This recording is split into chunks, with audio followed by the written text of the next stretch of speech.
And don't be afraid of failure. In fact, embrace failure, because failure is what got us to where we are today. When life is easy and you're just sailing through and every business deal happens to go well for you, that's not always in your best interest. And that reminded me of one of my favorite sayings, which is,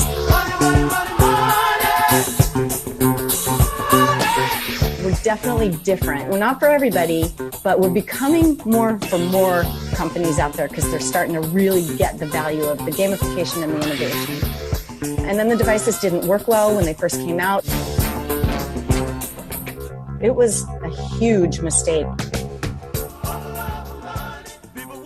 You bet. My name is Danna Korn, and I have a few different lives career-wise, but I think the one we're talking about today is that I founded Sonic Boom Wellness.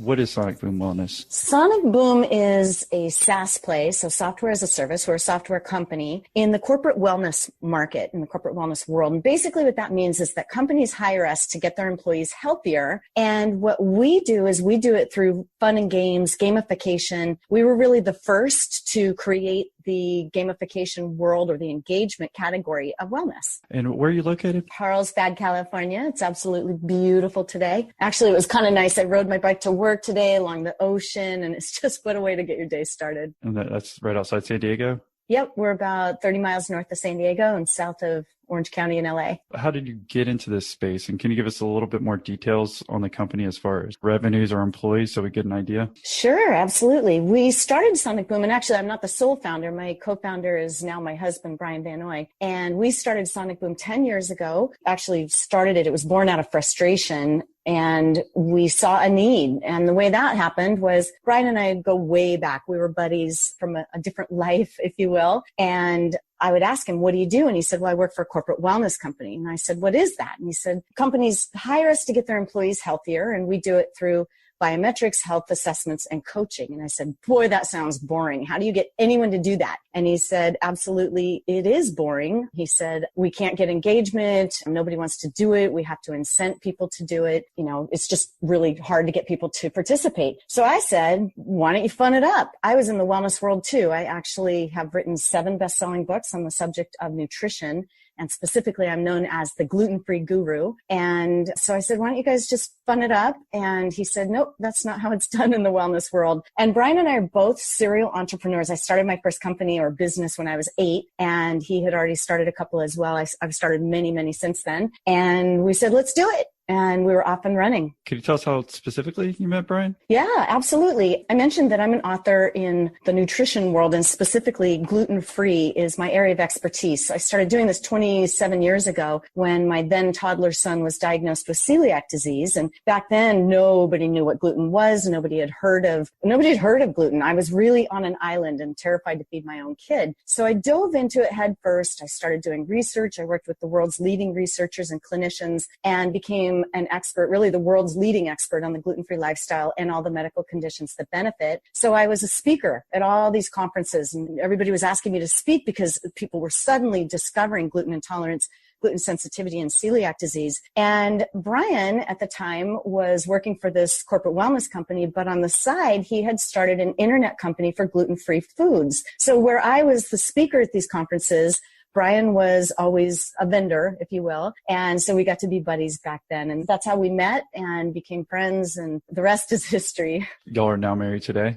We are. I've been married several years now. We started the company first and then decided, gosh, we're pretty much doing this 24/7. Let's get married. That was several years ago when y'all did get married? Yep. We've been married 9 years. I guess basically just when the company started, huh? I mean, were y'all dating before you did the company or no? Yep. We were dating before we did the company and then decided to start the company. It was actually really a tough time. This was 2007 when we started the company, 2008 when we got married. And, it's tough enough being married to your co-founder, but then to have the world's economy collapse before your very eyes as you're 1 year into starting a company it was tough times. For both of you? Were y'all both working full time at this company and not doing anything else? We were kind of in the beginning. When we started Sonic Boom, Brian gave up his job at this other company, the corporate wellness company. So he was all in. I, on the other hand, tried to continue to do my recruiting business, and I was still writing books. And we quickly realized about 3 or 4 months into it that we needed my full attention. So I gave up. It was a company I had started, a recruiting company that I'd been running for 12 years really successfully, but I gave that up to do Sonic Boom full time. I didn't give up the book writing. Brian thought I did, because by then I was on to my 6th book, and it takes a lot of emotional energy and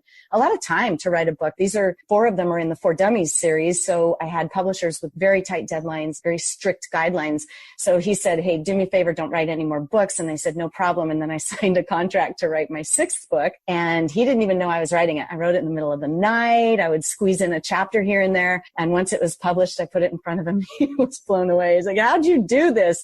I think that's part of an entrepreneur's nature, though, to be able to juggle a lot of balls like that and to be able to manage a lot of things at once. Well, I definitely want to come back to the beginning of the company and talk about you going full time and maybe some of the stress and with that. But could you talk to us about the For Dummies series? 'Cause I've always been curious how you get into that and what's that like? Yeah, great question. I was curious about it too. When I first started writing books, I was not with the For Dummies publishers. And I had first a small publisher and then a larger publisher for my second. The For Dummies people actually called me.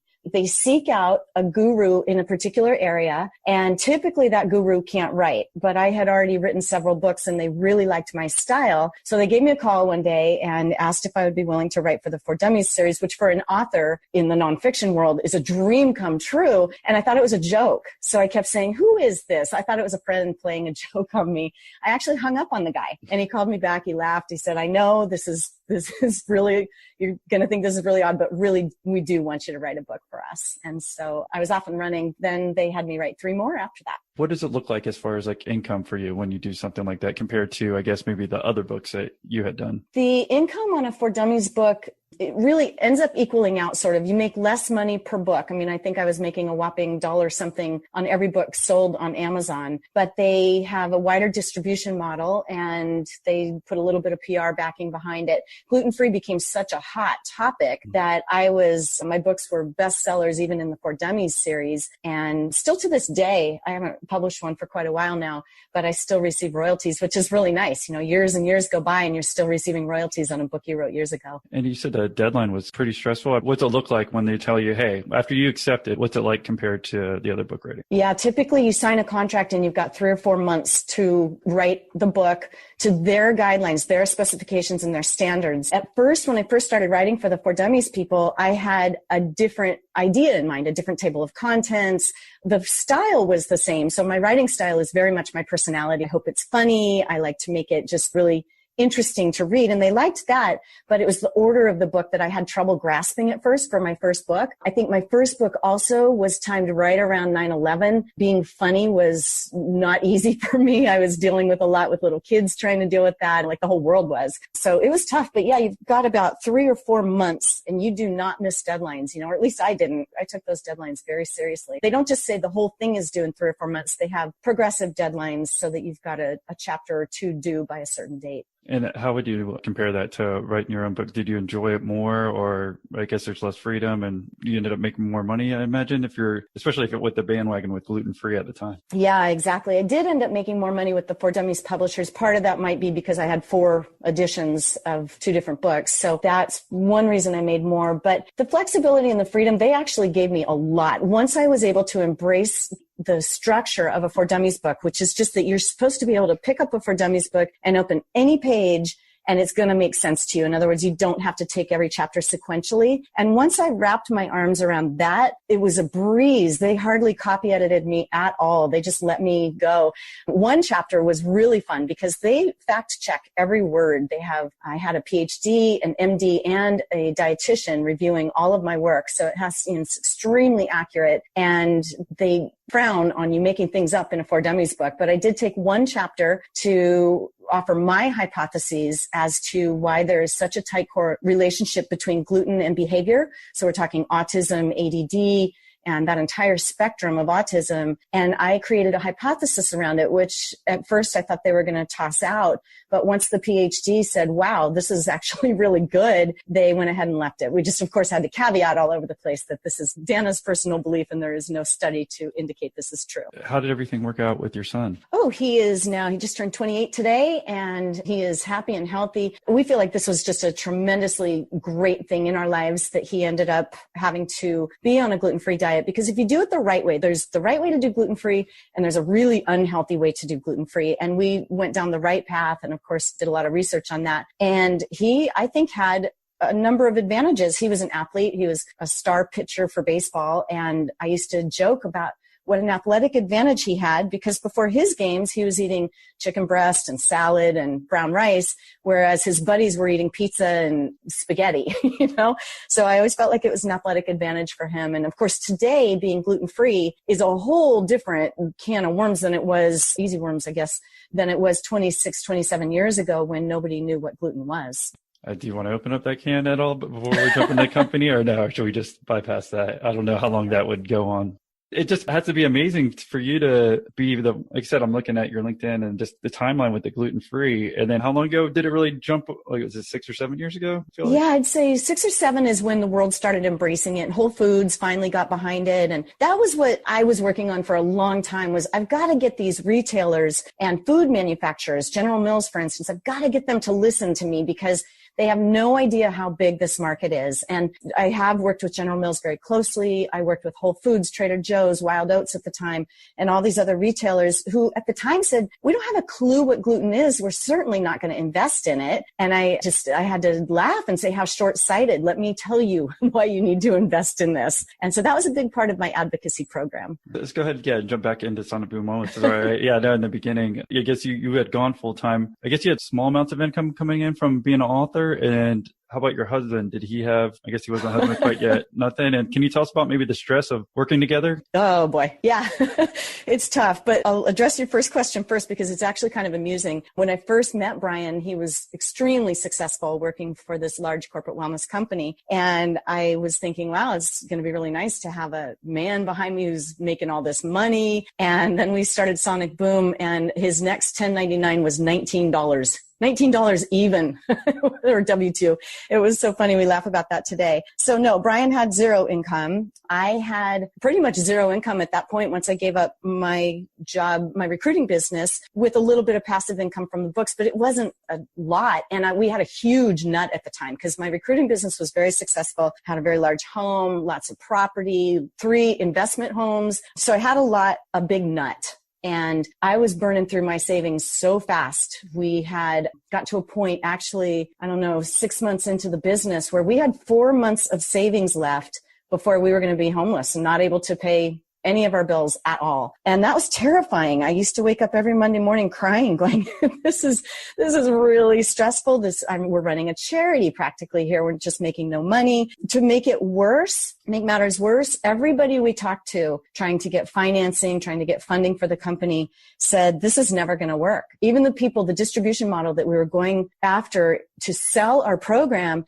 they all said, I don't get it. Why would you gamify wellness? It's a serious business. Nobody is going to buy this. And so we were just being shut down left and right, and people looking at us like we had 6 eyes to come up with this concept of making wellness fun. So yeah, it was stressful. On top of that, we were married, or, first living together and then married, and working with your spouse is not easy, especially when you're both entrepreneurs, because entrepreneurs just by nature and really by definition are typically intelligent, stubborn, opinionated.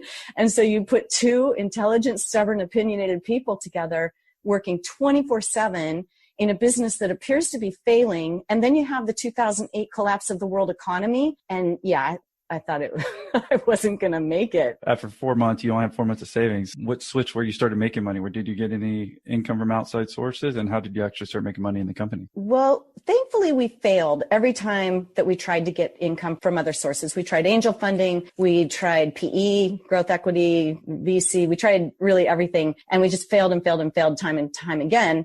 And I say thankfully because today we are thrilled that we have no investors. We're 100% owners. We have 0 zero debt. We don't even have a corporate credit card, so we've got zero debt, and we're thrilled about that. But no, it was really tough. And finally, we got 3 clients to buy into us, to believe in us. And they were teeny tiny clients. Today we work with companies of several thousand lives, and these companies had maybe 20 or 30 employees, but they believed in us. And what happened was, we created our program. We launched on January 1st, 2008, and we had these 3 clients in our back pocket, and they helped us to shape the program from there. So we started with a super simplistic program. I look back at our one-page website now and I just laugh that that anybody thought it was so cool, but they did. They loved the concept of making wellness fun. And those 3 companies got us started, helped us evolve the program, and then it was another company, but it was still slim pickings because these companies weren't paying us a lot, and we were starting to grow and thinking we needed to hire other people. And there really is a tipping point, because it's money out of your pocket to hire people, and yet you can't just keep working 24/7 to do it all yourself. So there comes a point where you really have to take that leap of faith and hire your first employee to help you out. That was tough for us. And then we really turned the corner probably, maybe a year into our business, when we had a very large company, Kyocera. You've probably heard of it. And not very large, but at the time for us, very large. I think they had about 1,200 employees or so. And for us, that was huge back then. And they got it. They believed in us, and they said, I love the concept, and we're going to go with you. And so Kyocera was our first big boy client, if you will. And to this day, we're so thankful that they believed in us and took a chance, because that's where we finally had a little bit of breathing room, not a lot, but a little bit of breathing room, and could hire other people and continue to grow. How do you spell Kyocera? Because maybe I haven't heard of it. It's Kyocera. They make printers. They've got medical imaging. So yeah, I know the logo now. So I'm good at visual. And now that you just said that, I'm like, okay, I definitely know who you're talking about. Yeah. Well, can you tell us maybe one of those first clients, what you did when you went in there and how much you got paid, versus Kyocera when you go there, how you're able to get someone that much bigger, I guess, than your old clients? Yep. When we had little clients, we bill on a per employee per month basis. So if you have 30 employees, we're going to bill you, let's say for that tiny group, it would be maybe $5 per employee per month. So you can do the math. It's not a lot of money. The larger the group size, the lower the unit cost. So for a Kyocera type client, I think it was probably $350 or so per employee. Let's say they have 1,000. We're still not getting rich off of that, but certainly a huge difference. But, having said that, I don't want to disparage the little guys in any way, because they gave us our start. They taught us a lot. We don't take clients of that size anymore, but we still have some of our legacy clients. One of the very first clients we ever had was 16 Life Group, and we just can't break up with them if we try. They're still with us, and they still love the program, but the program has changed a lot, and it's evolved, and they've helped us to evolve. How often are you going into the places, and what exactly are you doing? Are you talking about to sell and to get new clients? Right, yeah. I guess I was trying to think of when you went to a smaller client, what you went in and told them as you were trying to sell and get their business, but what you actually would do when you went in there. Because are you going in there once a month to the companies to try to promote excitement and wellness? No, that's interesting. We never go on site. In fact, we don't even go on site to sell. And that was a differentiator, because our competitors were all not only going on site, but they were going all the time in front of these people's faces, and here's who we are, and you need to buy us. And so we had a huge disadvantage. We didn't have the budget. We couldn't go on site. We would use other means. We did a lot by webinar. And by the way, the program today, being a SaaS model, is hugely scalable because we never have to go on site. All of our program is run through a portal using activity trackers and the portal itself, which offers a lot, but we never have to go on site, which is great. Again, though, our competitors were on site. What we do, though, is we leverage, using a distribution model, we leverage our sales. And this distribution model is employee benefits, brokers, and consultants. So they're going into a client, they're selling health insurance, dental insurance, vision, long-term disability, things like that. Kind of boring stuff, right? And it's all commoditized stuff. Then they come in and they say, hey, we have a wellness solution that you want to look at. And not only is it a wellness solution, but it's a really innovative wellness solution. We use them. We leverage our distribution model to sell for us. Interestingly, we do not pay them a commission. We are providing them more value for their clients. So now their clients get the commoditized, boring stuff, but then the broker looks like a hero because he brought this super cool, innovative solution to the table. And the client these days they love it. When we started Sonic Boom, we had to sell why wellness first. We first had to tell everybody, here's why you need a wellness program. The healthier employees are happier, they're more productive, they're absent less, your health insurance costs go down. So we had to sell the whole why wellness back 10 years ago. About 5 years ago, that changed. Everybody knew we have to do wellness. I think something like 97% of companies today have some form of a wellness program in place. So they understand the value. Now what we have to do is say why Sonic Boom or why engagement type of wellness is better than the boring clinical stuff. And then we do have competitors now who are doing the engaging gamification stuff like we invented. And so now we have to sell why gamification and then why Sonic Boom over our competitors. And our competitors are big. Like we're the David in a world of David and Goliath. One of our competitors is owned by Richard Branson. It's a Virgin brand company. And so they're huge and they all have tons of venture capital, 30, 40 sales reps. We have 2. It's definitely, we're a David in a world of Goliaths and we're holding our own. We really only have 2 or 3 competitors. We've got 45 employees now. We've got more than 100 clients, big names, and we're definitely holding our own. We're a formidable competitor to them. Right when you started, you knew you were going to be online the whole time? Yes, we knew. And that was pretty innovative back in 10 years ago. Yeah, we knew that we had to be scalable. There was no way we could conquer the market in a big, big way if we were having to go on site or hire people to go on site. So we knew the only way to be scalable was to create a software as a service program. Initially, even those first ones, were you the ones doing the selling or you and your husband? Until about 6 months ago, we were the only ones doing the selling. That's another differentiator for us. Most of our competitors have come up with an idea or stolen ours, and then they go out and they get venture capital. So they've got gobs and gobs of money. And the venture capitalists only care about top line. They do not care as much about profits. So they're saying, just go sell, sell, sell. So they being our competitors, put all of their money into salespeople. Well, what we did was we couldn't get that venture capital or any kind of funding. So we had to build our program first. And then I said, I just want to service the heck out of it. I want happy clients. I do not want to be selling because we're having to replace unhappy clients. Let's keep them as happy as we can. So I created these sky-high standards for spoiling our clients rotten. So as we grew, we found that about half of our staff or more resides in the client services side of our business. And we skimped on the salespeople because Brian and I love sales. We enjoy it. We're leveraging the distribution model, and really innovation and sales are both the things that we love most. So it was just the 2 of us. And we'd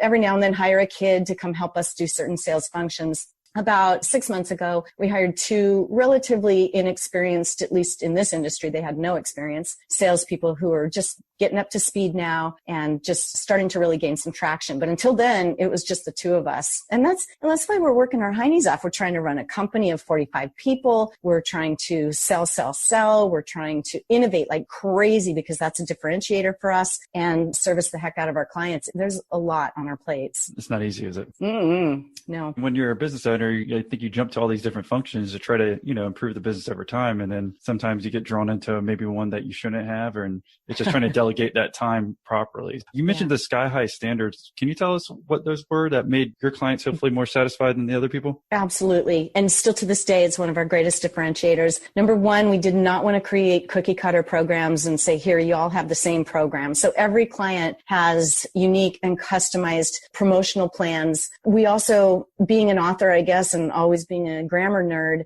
our grammar is impeccable. Our marketing materials are impeccable. So we won't allow anything out of this company that isn't perfectly written, concise, fun. I have a certain style that I've used in my books and we use on our website and teach everybody here to write in it, which is sort of almost flippant and yet highly professional at the same time, but it really grabs people's attention. And just making sure that I'm touching the client, or not I anymore, but our teams are touching the clients at least, maybe once a week during implementation or more. And then once they've implemented, then at least once every few weeks or every month or so, but just touching the client as much as possible and making them feel service. Anticipatory service is what I like to say. I'm not going to wait for a client to call me and say, hey, Danna, what's going on? Our engagement is low and people are grumbling about not liking the program. I'm not going to let it ever get to that point. We're going to be on it, reaching out to them saying, here's what your engagement numbers are. Let's boost that. What do you have going on that we can work with promotionally, and really just energizing the program. That's our job, is to energize the program. Our competitors, they don't do that. Our competitors are trying to be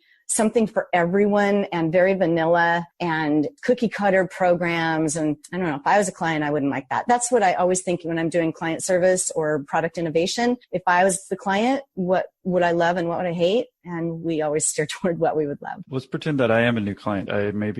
What would be an average employee size? Is there one? We don't really have an average. Our minimum is 200. We've had 60,000 life groups. We're in the hunt right now for some groups that are well over 100,000 employees. We're finalists actually for those. And so our size is really all over the board. And what works for our program really has very little to do with the size of the company or even the demographics or the industry. It has more to do with, are they excited by the unique aspect that Sonic Boom brings to the table? Are they totally jazzed by the fact that we're not like our competitors? Because we're not for everyone. And we know that. We're not going to appeal to a stodgy, boring company at all. So we're not even going to try and sell that company. In fact, if they want to buy our program, we don't let them buy our program. It's just not going to work. It's not going to set us up for success. We'll be successful if the people running the program or the C-suite is just really excited by our innovative and disruptive nature. If I was a new company at 200 people and I wanted to sign up with y'all, I'm just looking at your website. So they would come in and I would sign up my employees and they log in as a member. And then what do those people actually see that helps them? Yeah, exactly. So they log into the portal and there's a whole menu of things that they can do. We have things called smart cards, and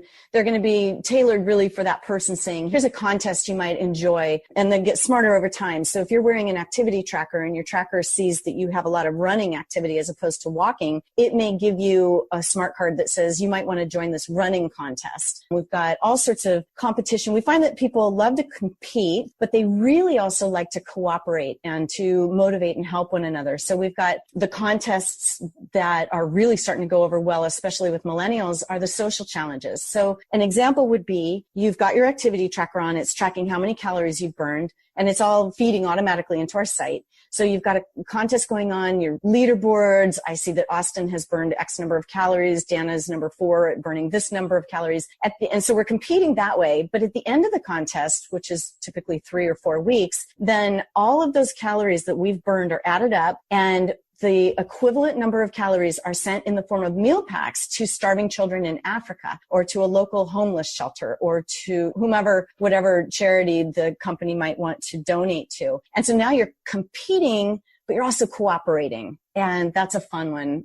Besides the contests, we've got really stimulating gaming mechanics. We've got one called Undercover Boss. And one of our employees developed this one. He was here for like a week. And he said, Danna, I've got a great idea for a contest. And it's called Undercover Boss. And we're going to compete against you and Brian. But everybody on the leaderboards is named Boomer, or whatever alias you want to come up with. So nobody knows who's whom on the leaderboards, which means you don't know if I'm in the lead or if I'm number 10 or where Brian is on the boards. So you really have to be trying to be the leader, because otherwise I might be beating you. We threw a pie in the face of the losers. Brian took a pie in the face. I got to throw a pie in the face. So that's how we walk the walk around here. And then we've also got customizable challenges. Let's say my form of stress reduction is fishing.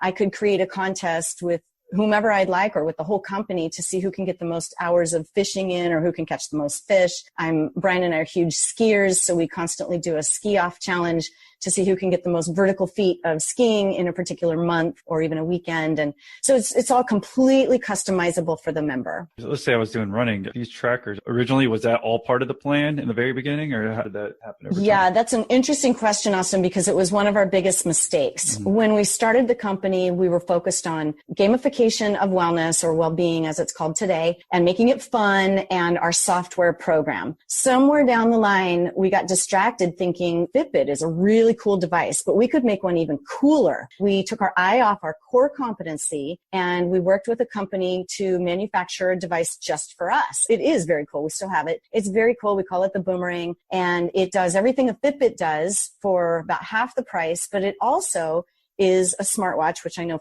Fitbit is now, but it wasn't at the time. And it has messaging. So I can individually message a group of people or an individual as the client. I'm a client now and I want to reach one person saying, come to HR immediately, bring a box or something like that. I can now reach one person or a group of people. It is very cool, but it was a huge mistake for us, devastating actually, in that we took our eye off of our core competency, tried to do something that's a big something that isn't our core competency, and we ate it. We ended up, the company we worked with didn't have the standards for meeting deadlines that we did. So we kept promising to meet deadlines for our clients, but this company would fail us. And then we have to take accountability. And the clients were getting mad. They were like, I've never had Sonic Boom fail us before. And then the devices didn't work well when they first came out. Clients were screaming about that. We had to pay them lots and lots of money to compensate. It was a huge mistake. I would encourage anyone listening, don't ever take your eye off your core competency. Just stay laser focused on what you do well and what your original mission was. What year was that? Let's see, 14, I think, 14, 15. So before that, were you using a standard kind of pedometer or something like that? Before that, we had a really cool device by a company called FitLinks, and you wore it on your shoe. Now, Fitbit had come out, so some people were using Fitbit, and we can work with any device, but our efforts were really focused on using FitLinks, which was a huge profit center for us.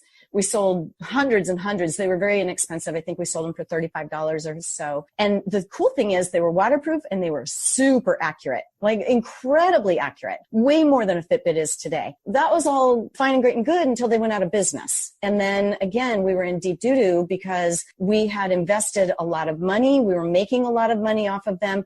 And our clients, get this, our clients had invested a lot of money. And imagine being told, okay, you just spent, one of them, I think, had spent $100,000 on these Fitbit devices, or not Fitbit, I'm sorry, FitLinks devices. And now, guess what? It's going to be completely worthless to you in about 6 months because the company's going under and nobody is supporting the platform. We offered to support the platform and FitLinks wouldn't let us. Then we've got angry clients left and right again, no fault of our own, but we had to take the accountability for it. So we had to compensate them. We had to give them free devices, our new, what we called then the Boomerang device. We had to eat it. We just ate hundreds and thousands. I think it was to the tune of nearly $500,000 that we ate because of FitLinks' demise. It makes more sense why you would want to come up with your Boomerang, right? Exactly. Yeah. And that's when we said, well, good thing we have a Boomerang. Bad thing was it didn't work very well and it wasn't accurate. So these clients who were spoiled with a very accurate and cheap device are now saying this thing is trash. It doesn't work well. And they were right at the time. So why did they go out of business? Ever hear about that? Yeah, they had a couple of arms, a couple of branches of their business. One was doing this that I just described. Another was, well, they had several different ones. And as Fitbit became bigger and a bigger force, and Garmin and Jawbone and all these other device manufacturers were getting bigger and better, FitLinks found that their market share was going down to nothing. FitLinks never sold to the public, and they only sold through wellness companies. The other wellness companies weren't as invested. We were by far their biggest partner. They weren't doing enough business. Having really only one major partner, they weren't doing enough business, so they closed down. Today, what do you use as a tracker? We still have our Boomerangs, but we're sort of easing people off of that to a Strive device. Strive is the manufacturer that makes them. And we're really saying just go buy a regular Strive device. And then we also have what's called a BYOD approach, which is bring your own device. And most companies are opting for that because they figure everybody's already got a Fitbit. They may not be using it because there's no fun to a Fitbit. Really, they're not that much fun unless there's a social component to it, which is what we provide with our softwares. We make it fun to use your Fitbit. Otherwise, you're just staring at the same number of steps every day, right? Not very interesting. So the clients now are saying, can they use their Jawbone, their Garmin, their Fitbit, their Misfit, whatever they've got?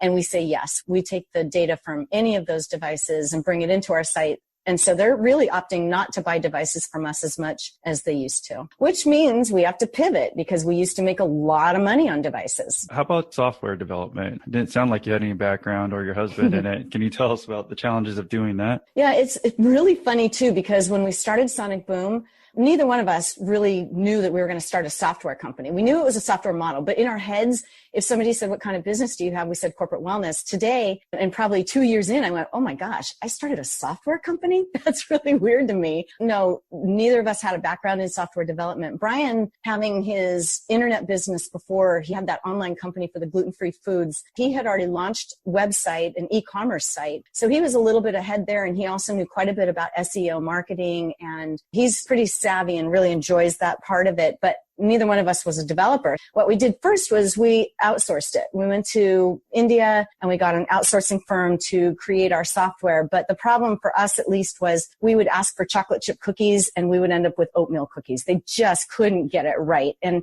I don't know if it was a problem in the way we were communicating or they were interpreting it, but it just didn't work. We ended that after 3 or 6 months, and we hired our own software developer, just one guy at first, and he built the guts of the program, really got us going. And then from there, as we became more sophisticated and added, I think I mentioned the first site was really just one page. As we started adding features and pages and complexity to the program, that was when we had to build our team out. When you were doing that software development, when did that actually start? Because I'm just trying to figure out, you were one page at first, and it sounds like the software is the main part of it. So when did you hire the guy on and have enough money to do that? Yeah, we started the company in June of 2007, hired the outsourcers for probably July, August, September, before we realized that's not working. And so we went on Craigslist and found a guy probably September or October. And we said, we have clients going live in January. You have to build or one, at that point, just one page, but you have to build this before January 1st because we have to go live.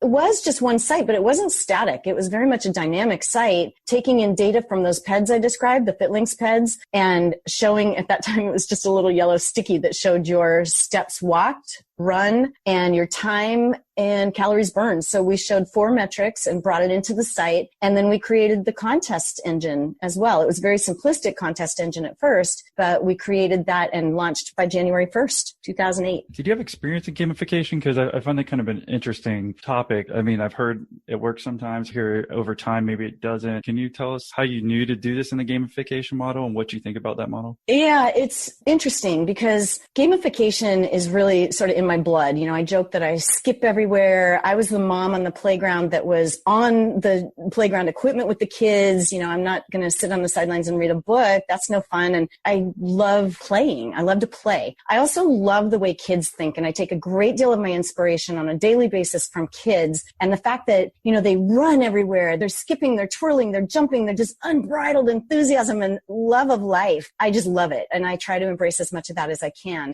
When Brian was complaining about nobody wanting to do the boring parts of a wellness program, it was so duh to me. It was just so duh. Why don't you fun it up? Make it fun. Make it something that people want to take part in. I used to make chores fun for my kids by making a little secret place where we'd write all the chores down and we'd reach in and pick them out. And I don't know, I've always sort of gamified everything for my kids and for my family. And to gamify wellness was sort of a no-brainer. And Brian too, very playful. He is just incredibly intelligent and out-of-the-box thinker. And together, it just made so much sense to gamify. But nobody was doing it back then. Gamification wasn't even a word.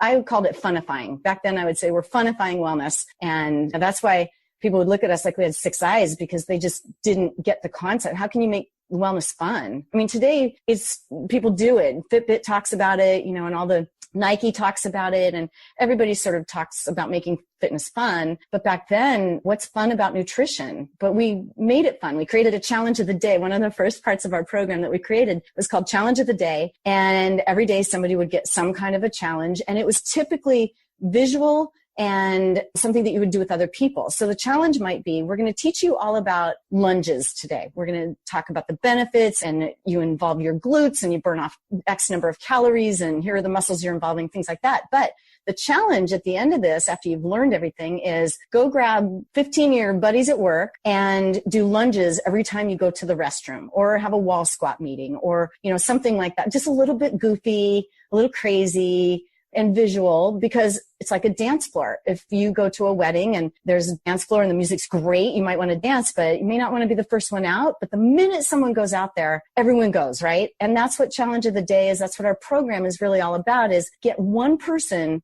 to do the fun parts of wellness, and everybody else will follow. And that's what we're trying to get people to think and do while they're at work. You're at work more hours than you are anywhere else. So why not take a few minutes out of your day to do all the right things? What happens if you're working by yourself? You have any thoughts on that? Yeah, good question. And that comes up a lot because a lot of our clients have remote salespeople. They don't see each other. They don't interact with, they don't even know each other. So that's where we've done a lot of workarounds. One might be on a contest. Let's go back to my ski off that I create, the contest, who can get the most vertical feet of skiing this month. I maybe don't know anybody at my work. And I don't know if anybody skis, but I can open this contest up to everybody. And pretty soon I see that I have X number of people who have joined my contest. You know, I might say, whoa, there's 200 people who have joined my contest. And then I can communicate with them and I can say, where do you ski? Oh my gosh, I ski Mammoth too. What run are you skiing this Friday? And let's meet. And it actually creates some camaraderie and teamwork.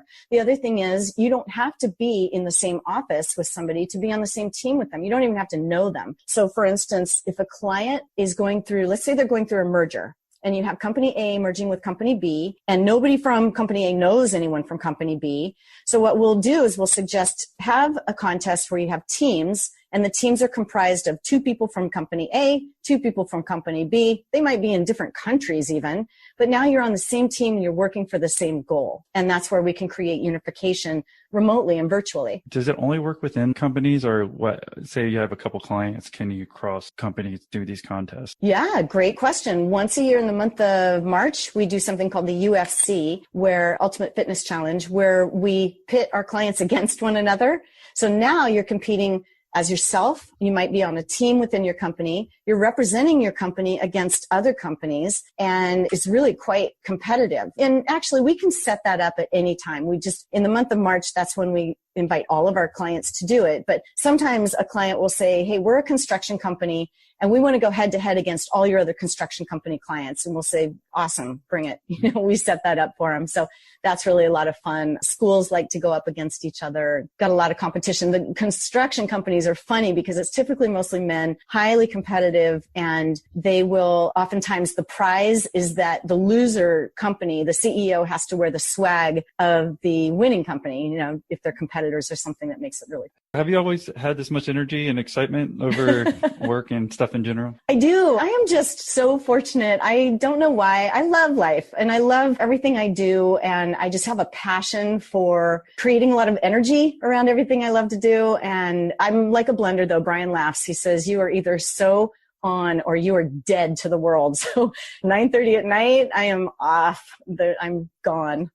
I imagine you use up that energy trying to win some contest around there, I guess. Yeah. Yep. You've walked us through a couple of challenges. Before we get off, do you mind, is there anything else that you can think of that might help our entrepreneurs, or if you want to share any other challenges that you might have had and you were able to keep going and make a successful company? Yeah, absolutely. I would encourage you to try not to work with your spouse. We're doing fine with it, but I think we're really unique in that way. I don't think it's healthy for most couples. And even we, as much as we try to have a work-life balance and we race cars and we do things that create a lot of adrenaline, jumping out of airplanes and skiing, real hard stuff. So that's healthy, but we still are not healthy in the sense that it's hard to find a work-life balance. We think about Sonic Boom 24/7 and we end up talking about Sonic Boom 24/7. So I'd say if you can avoid that, great. And don't be afraid of failure. In fact, embrace failure, because failure is what got us to where we are today. When life is easy and you're just sailing through and every business deal happens to go well for you, that's not always in your best interest. And that reminded me of one of my favorite sayings, which is, good deals get better and bad deals get worse. And so if you smell that it's just going a bad direction, chances are really good that is not a good business deal. And I don't know, I find that to be true, not just in business, but in all of my personal endeavors as well. I really embrace that saying. Is there a deal recently that you can think of? You just have that feeling? Yeah, actually, we started off with a client that wasn't a super great fit for us. Normally, we would walk away from that client. A great fit depends on how excited they are about the program, or, are they really looking for something more clinical, but we're the fun side of things, and what are they looking for? So it wasn't a great fit. And our gut told us we probably should walk away from this, but they begged us to keep going. And we really loved the program. And it just sort of one thing happened after another. And it was a bad deal getting worse. And it ended up being a really nasty situation because they talked us into doing something we never do. And that is we started work without a contract. And we did a lot of work without a contract. We never do that. And ended up going down so far that we just wanted to walk from the client. We knew it wasn't going to set them up for success, wasn't going to set us up for success. And we ended up parting ways after spending a lot of time and money on this particular client. So that's where we didn't trust our instinct that good deals get better and bad deals get worse. It seems like you've been in the forefront of the gluten-free thing, and then, gamification when that wasn't even a word. Do you have vision for the future more of your company, anything in general? And then the other question I had is, I mentioned freelancers because I think a lot of more of the workforce is going to go that way. Maybe they're working from home and don't have that social interaction. Have you thought about, or do y'all do something with just freelancers or individuals? We do not. And the reason we don't is because here at what I call Intergalactic Headquarters, we have an amazing culture. We've got an energetic group of people who share our passion, got bright walls, orange, green, yellow, purple, red walls. And we've got an office dog. It's our husky that we bring to work every day. We do happy hours and all sorts of fun events. And that culture would not exist if people weren't here sharing their passion and their energy with us. We don't hire freelancers. We've only got 3 remote employees, and we ask everybody else to work here at Intergalactic Headquarters. As far as a vision for the company, we're in a really interesting time for well-being in that our competitors are failing left and right. The little guys are getting gobbled up by bigger guys. We are in the big leagues. We only have, as I mentioned, 2 or 3 real competitors that give us, one really gives us a headache, and the rest are really not that big of a threat for us. And so we're in this consolidation phase of well-being where everybody gets that they need a well-being program. Every client out there knows they need well-being, but who are they going to choose? And I think the future is really bright for us because we've stayed true to our core competency, except for that one mistake. And we have continued to innovate while our competitors have gone the other direction. They're getting more vanilla. They're trying to do too much and be something for everybody, and they haven't innovated their complex gaming mechanics or their gaming mechanics for forever. Their sites look a lot like they did 2 years ago. And I really feel like the future's super bright for an innovative, we try harder, a company like ours. It's just, we're definitely different. We're not for everybody, but we're becoming more for more companies out there because they're starting to really get the value of the gamification and the innovation. I appreciate you coming on and sharing your story. If someone wanted to say thank you for doing the interview or reaching out to you, what's the best way for them to connect with you? They are more than welcome to find me on LinkedIn. It's Danna Korn with a K and then Van Noy. I think I have both names on LinkedIn. And sonicboomwellness.com is our URL. We've got a Meet the Crew page there too, so you can actually go stalk me a little bit on the Meet the Crew page. And then I, because of my writing stuff, have a different website that I don't do anything with, so don't judge. And that is dannakorn.com. Great. Well, yeah, so we'll throw those in the show notes, and appreciate you coming on and sharing your story. Well, thank you so much, Austin. It's been so much fun, and you did a great job. I appreciate it.